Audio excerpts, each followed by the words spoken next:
Chapter 12 Part 1 Winnie Verloc, the widow of Mr. Verloc, the sister of the late faithful Stevie, blown to fragments in a state of innocence and in the conviction of being engaged in a humanitarian enterprise, did not run beyond the door of the parlour. She had indeed run away so far from a mere trickle of blood, but that was a movement of instinctive repulsion. And there she had paused, with staring eyes and lowered head. As though she had run through long years in her flight across the small parlour, Mrs. Verloc by the door was quite a different person from the woman who had been leaning over the sofa, a little swimmy in her head, but otherwise free to enjoy the profound calm of idleness and irresponsibility. Mrs. Verloc was no longer giddy. Her head was steady. On the other hand, she was no longer calm. She was afraid. If she avoided looking in the direction of her reposing husband, it was not because she was afraid of him. Mr. Verloc was not frightful to behold. He looked comfortable. Moreover, he was dead. Mrs. Verloc entertained no vain delusions on the subject of the dead. Nothing brings them back, neither love nor hate. They can do nothing to you. They are as nothing. Her mental state was tinged by a sort of austere contempt for that man who had let himself be killed so easily. He had been the master of a house, the husband of a woman, and the murderer of her Stevie. And now he was of no account in every respect.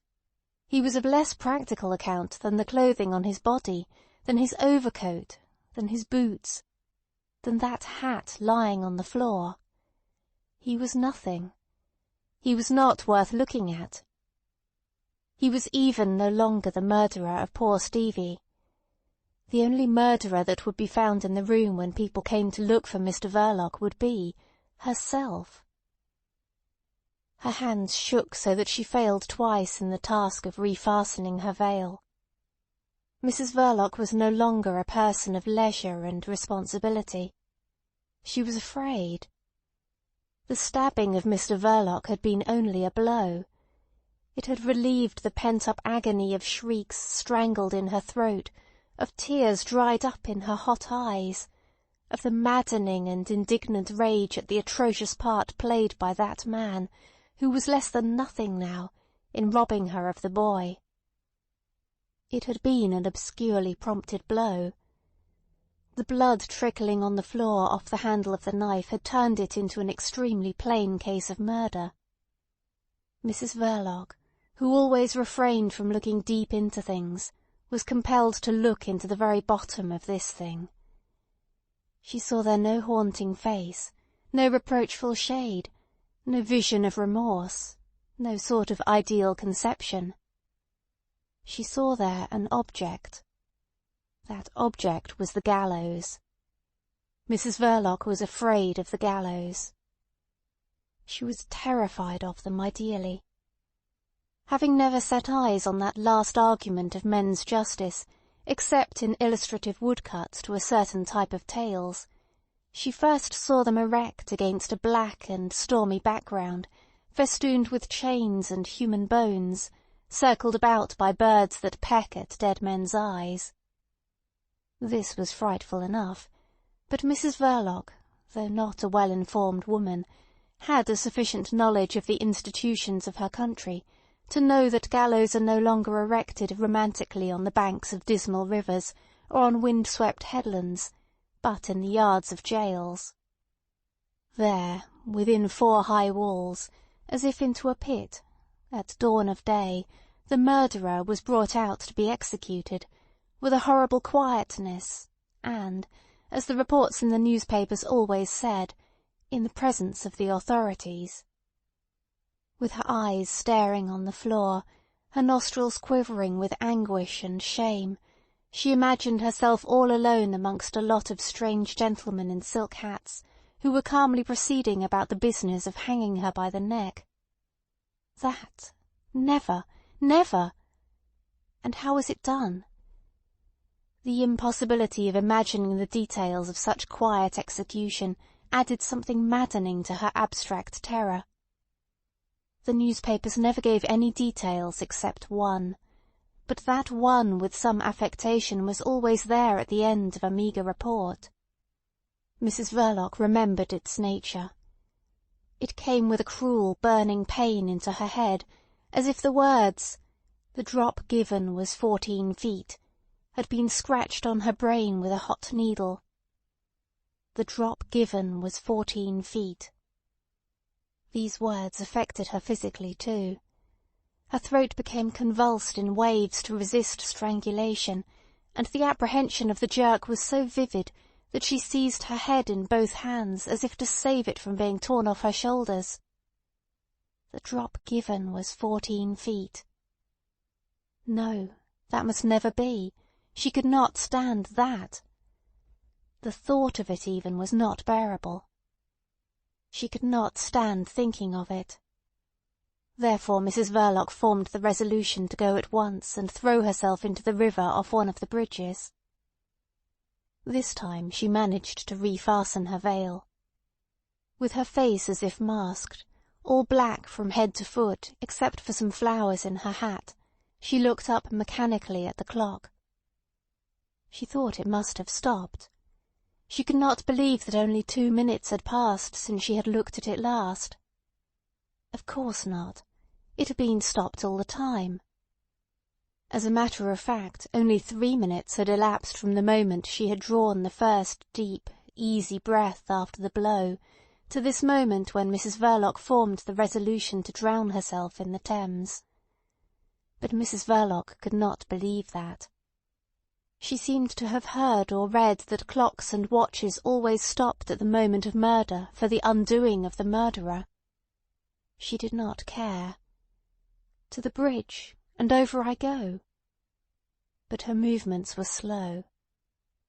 She dragged herself painfully across the shop, and had to hold on to the handle of the door before she found the necessary fortitude to open it. The street frightened her, since it led either to the gallows or to the river. She floundered over the doorstep head forward, arms thrown out, like a person falling over the parapet of a bridge. This entrance into the open air had a foretaste of drowning.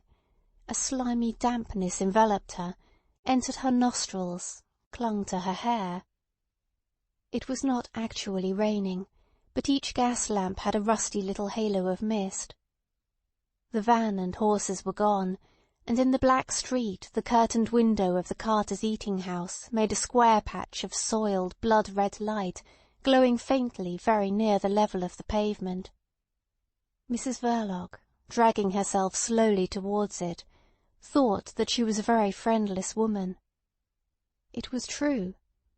It was so true that, in a sudden longing to see some friendly face, she could think of no one else but of Mrs Neale, the charwoman. She had no acquaintances of her own. Nobody would miss her in a social way. It must not be imagined that the widow Verloc had forgotten her mother. This was not so. Winnie had been a good daughter because she had been a devoted sister. Her mother had always leaned on her for support. No consolation or advice could be expected there. Now that Stevie was dead, the bond seemed to be broken. She could not face the old woman with the horrible tale. Moreover, it was too far. The river was her present destination. Mrs Verloc tried to forget her mother. Each step cost her an effort of will which seemed the last possible. Mrs Verloc had dragged herself past the red glow of the eating-house window. "To the bridge, and over I go," she repeated to herself with fierce obstinacy. She put out her hand just in time to steady herself against a lamp-post. "I'll never get there before morning," she thought. The fear of death paralysed her efforts to escape the gallows. It seemed to her she had been staggering in that street for hours. "I'll never get there," she thought. "They'll find me knocking about the streets. It's too far." She held on, panting under her black veil. The drop given was 14 feet. She pushed the lamp-post away from her violently and found herself walking. But another wave of faintness overtook her like a great sea, washing away her heart clean out of her breast.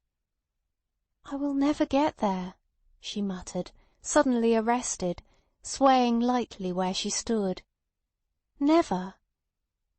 And perceiving the utter impossibility of walking as far as the nearest bridge, Mrs Verloc thought of a flight abroad. It came to her suddenly. Murderers escaped. They escaped abroad. Spain or California. Mere names. The vast world created for the glory of man was only a vast blank to Mrs Verloc.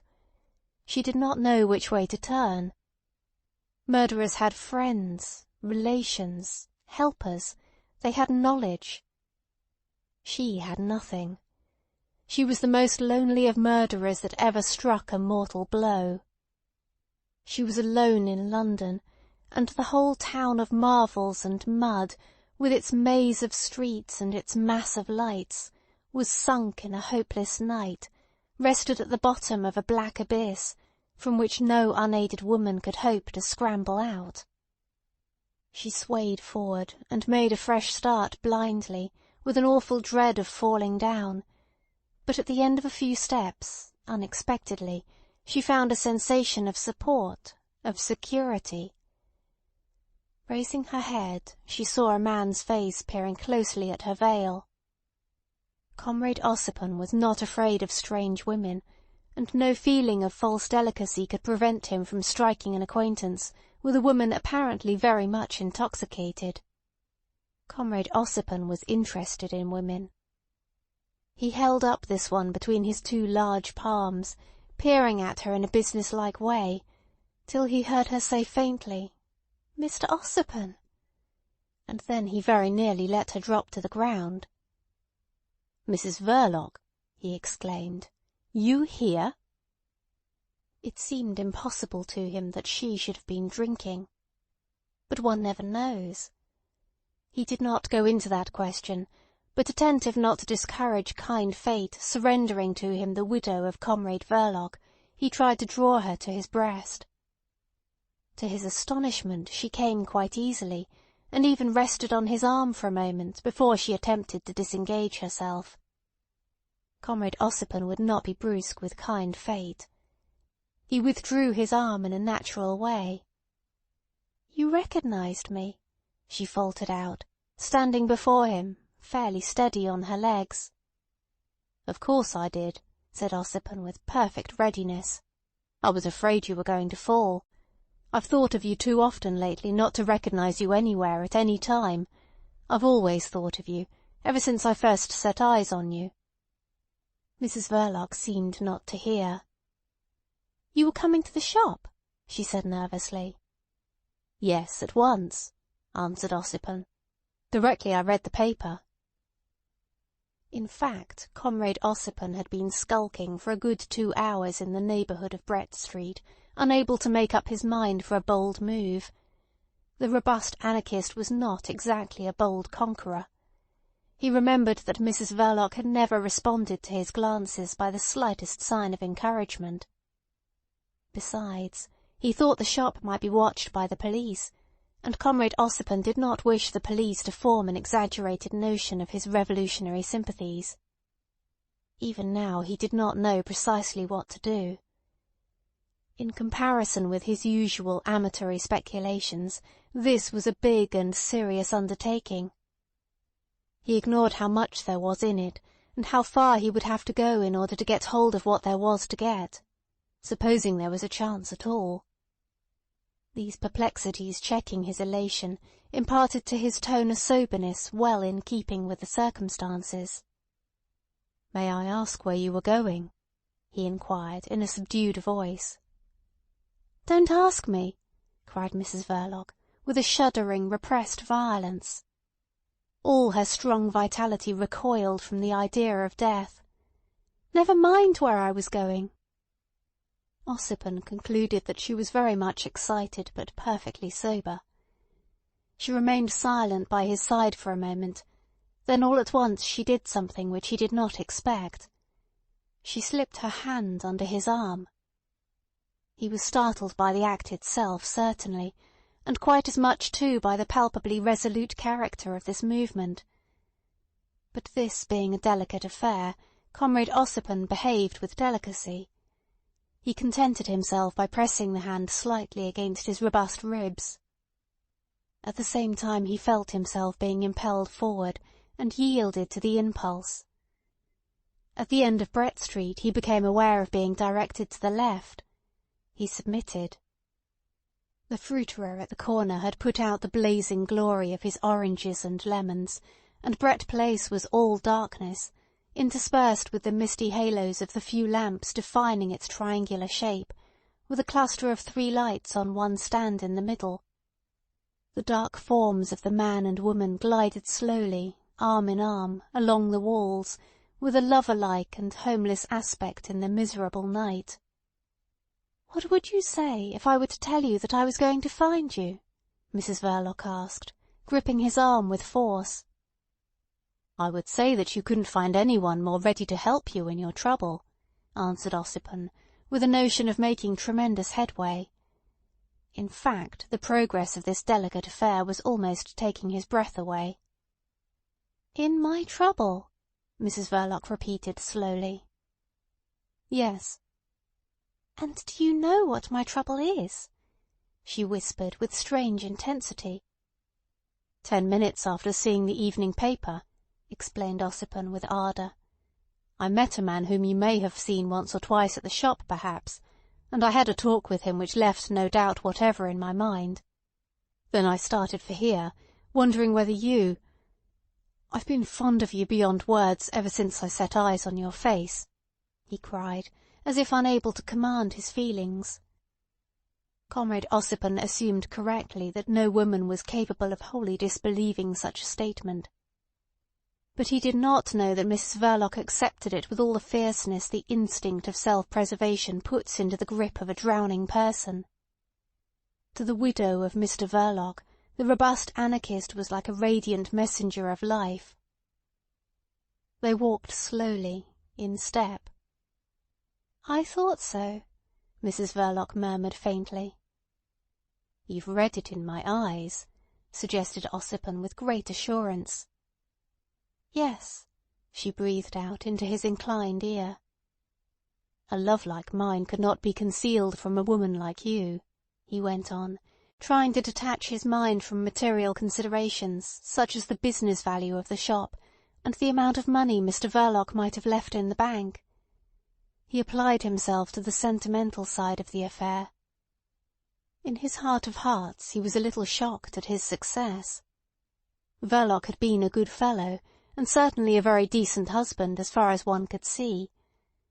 However, Comrade Ossipon was not going to quarrel with his luck for the sake of a dead man.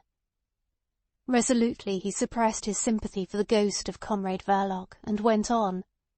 "I could not conceal it. I was too full of you. I dare say you could not help seeing it in my eyes. But I could not guess it. You were always so distant." "What else did you expect?" burst out Mrs Verloc. "I was a respectable woman." She paused, then added, as if speaking to herself in sinister resentment, "Till he made me what I am." Ossipon let that pass and took up his running.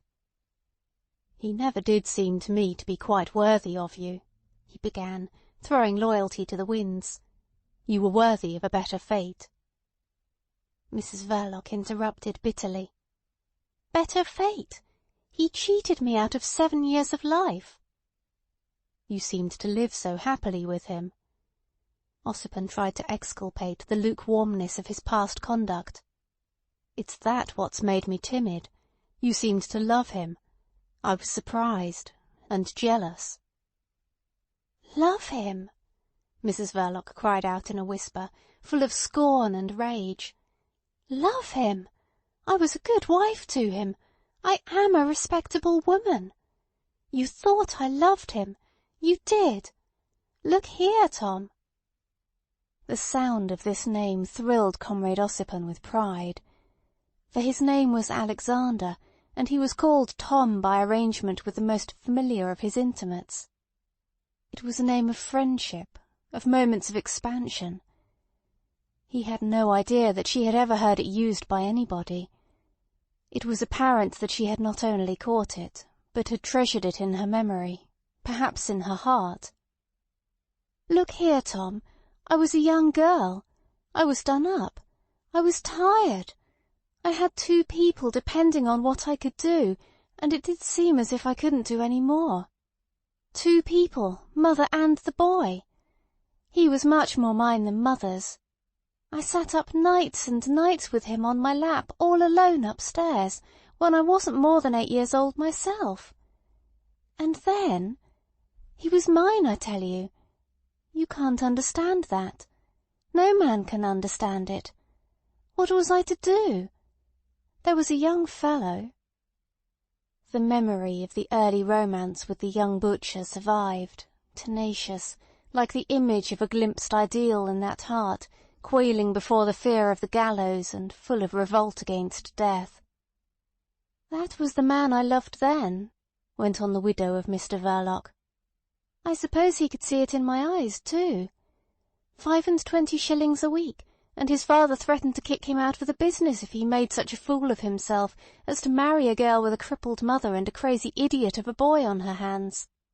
But he would hang about me, till one evening I found the courage to slam the door in his face. I had to do it. I loved him dearly. 25 shillings a week. There was that other man, a good lodger. What is a girl to do? Could I have gone on the streets? He seemed kind. He wanted me anyhow. What was I to do with mother and that poor boy, eh? I said yes. He seemed good-natured. He was free-handed. He had money. He never said anything. 7 years. 7 years a good wife to him. The kind, the good, the generous, the...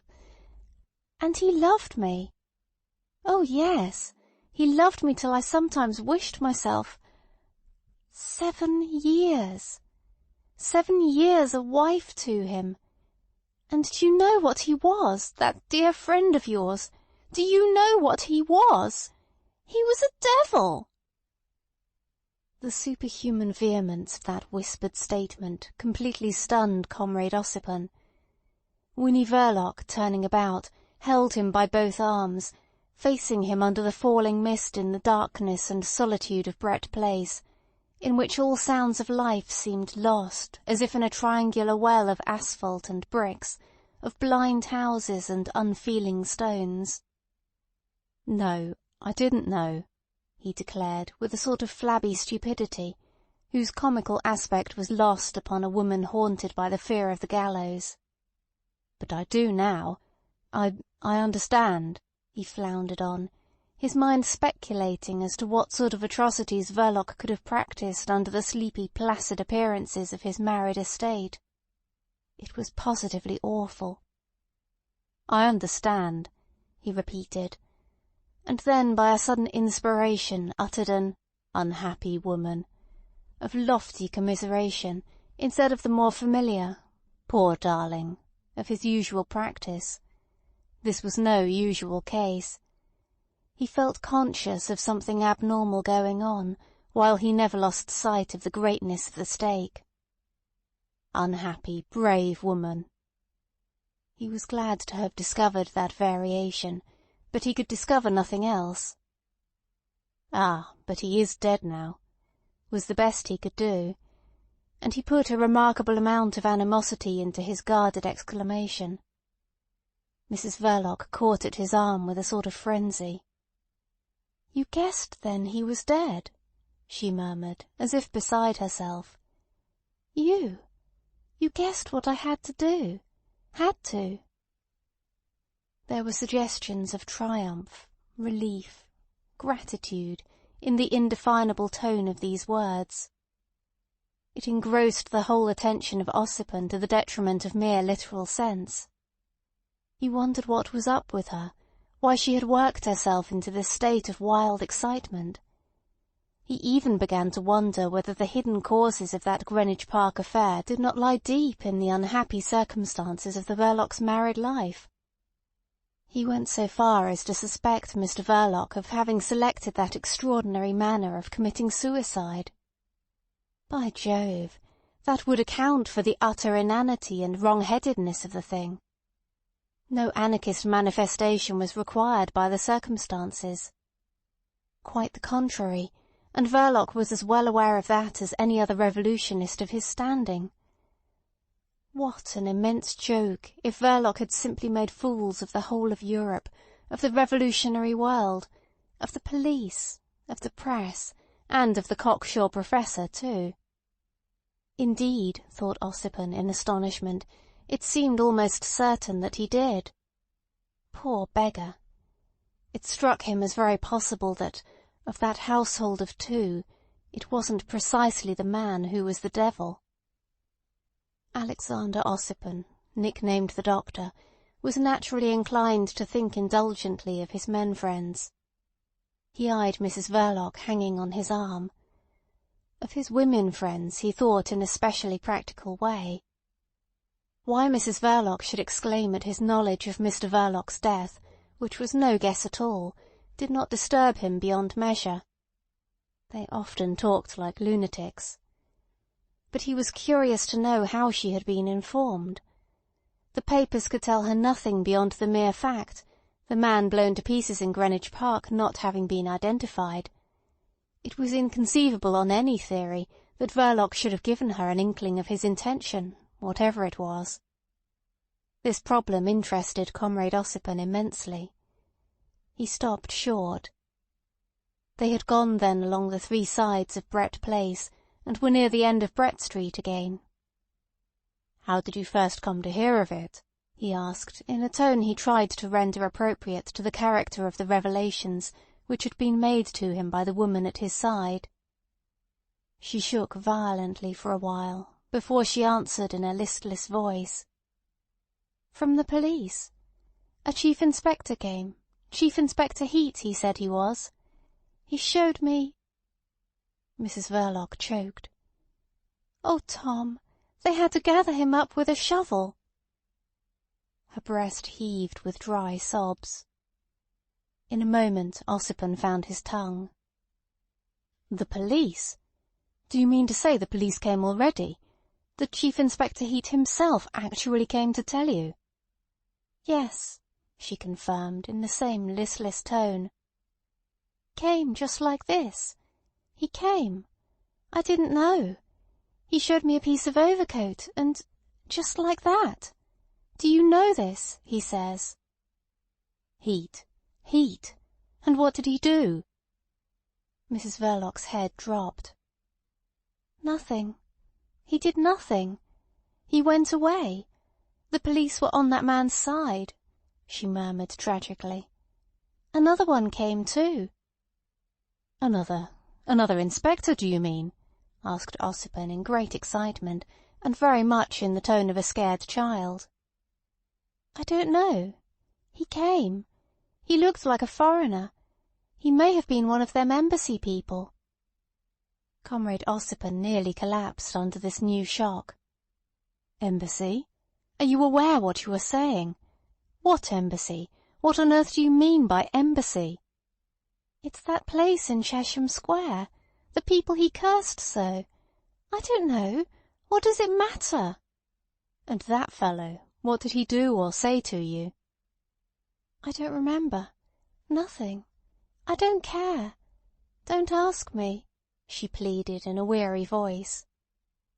"All right, I won't," assented Ossipon tenderly. And he meant it too, not because he was touched by the pathos of the pleading voice, but because he felt himself losing his footing in the depths of this tenebrous affair. Police. Embassy. Phew! For fear of adventuring his intelligence into ways where its natural lights might fail to guide it safely, he dismissed resolutely all suppositions, surmises, and theories out of his mind. He had the woman there, absolutely flinging herself at him, and that was the principal consideration. But after what he had heard nothing could astonish him any more. And when Mrs Verloc, as if startled suddenly out of a dream of safety, began to urge upon him wildly the necessity of an immediate flight on the continent, he did not exclaim in the least. He simply said, with unaffected regret, that there was no train till the morning, and stood looking thoughtfully at her face, veiled in black net, in the light of a gas lamp veiled in a gauze of mist. Near him her black form merged in the night, like a figure half-chiselled out of a block of black stone. It was impossible to say what she knew, how deep she was involved with policemen and embassies. But if she wanted to get away, it was not for him to object. He was anxious to be off himself. He felt that the business, the shop so strangely familiar to chief inspectors and members of foreign embassies, was not the place for him. That must be dropped. But there was the rest. These savings, the money. "You must hide me till the morning somewhere," she said in a dismayed voice. "Fact is, my dear, I can't take you where I live. I share the room with a friend." He was somewhat dismayed himself. In the morning the blessed Tex will be out in all the stations, no doubt, and if they once got hold of her, for one reason or another she would be lost to him indeed. "But you must. Don't you care for me at all? At all? What are you thinking of?" She said this violently, but she let her clasped hands fall in discouragement. There was a silence while the mist fell, and darkness reigned undisturbed over Brett Place.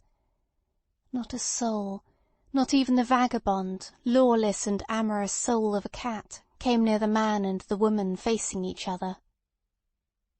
"It would be possible perhaps to find a safe lodging somewhere," Ossipon spoke at last. "But the truth is, my dear, I have not enough money to go and try with, only a few pence. We revolutionists are not rich." He had 15 shillings in his pocket. He added, "And there's the journey before us, too. First thing in the morning at that." She did not move, made no sound, and Comrade Ossipon's heart sank a little. Apparently she had no suggestion to offer. Suddenly she clutched at her breast, as if she had felt a sharp pain there. "But I have," she gasped. "I have the money.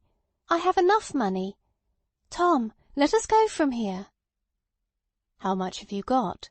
he inquired, without stirring to her tug, for he was a cautious man. "I have the money, I tell you, all the money." "What do you mean by it? All the money there was in the bank, or what?" he asked incredulously, but ready not to be surprised at anything in the way of luck. "Yes, yes," she said nervously. "All there was. I've it all." "How on earth did you manage to get hold of it already?" he marvelled. "He gave it to me," she murmured, suddenly subdued and trembling. Comrade Ossipon put down his rising surprise with a firm hand. "Why then, we are saved," he uttered slowly. She leaned forward and sank against his breast. He welcomed her there. She had all the money. Her hat was in the way of very marked effusion, her veil too. He was adequate in his manifestations, but no more. She received them without resistance and without abandonment, passively, as if only half sensible. She freed herself from his lax embraces without difficulty. "You will save me, Tom?" she broke out, recoiling, but still keeping her hold on him by the 2 lapels of his damp coat.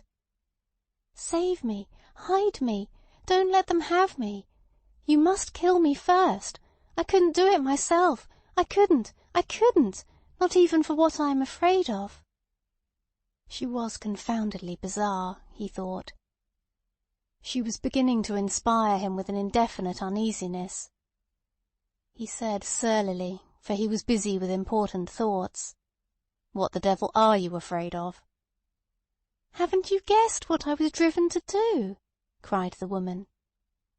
Distracted by the vividness of her dreadful apprehensions, her head ringing with forceful words that kept the horror of her position before her mind. She had imagined her incoherence to be clearness itself. She had no conscience of how little she had audibly said in the disjointed phrases completed only in her thought. She had felt the relief of a full confession, and she gave a special meaning to every sentence spoken by Comrade Ossipon, whose knowledge did not in the least resemble her own. "Haven't you guessed what I was driven to do?" Her voice fell. "You needn't be long in guessing then what I am afraid of," she continued in a bitter and sombre murmur. "I won't have it. I won't, I won't, I won't! You must promise to kill me first." She shook the lapels of his coat. "It must never be." He assured her curtly that no promises on his part were necessary, but he took good care not to contradict her in set terms, because he had had much to do with excited women, and he was inclined in general to let his experience guide his conduct in preference to applying his sagacity to each special case. His sagacity in this case was busy in other directions. Women's words fell into water, but the shortcomings of timetables remained. The insular nature of Great Britain obtruded itself upon his notice in an odious form. "Might just as well be put under lock and key every night," he thought irritably, as nonplussed as though he had a wall to scale with the woman on his back. Suddenly he slapped his forehead. He had, by dint of cudgelling his brains, just thought of the Southampton St. Malo service. The boat left about midnight. There was a train at 10:30. He became cheery and ready to act. "From Waterloo. Plenty of time. We're all right after all. What's the matter now? This isn't the way," he protested. Mrs Verloc, having hooked her arm into his, was trying to drag him into Brett Street again. "I've forgotten to shut the shop door as I went out," she whispered, terribly agitated. The shop and all that was in it had ceased to interest Comrade Ossipon. He knew how to limit his desires. He was on the point of saying, "What of that? Let it be." But he refrained. He disliked argument about trifles. He even mended his pace considerably on the thought that she might have left the money in the drawer. But his willingness lagged behind her feverish impatience. Section 13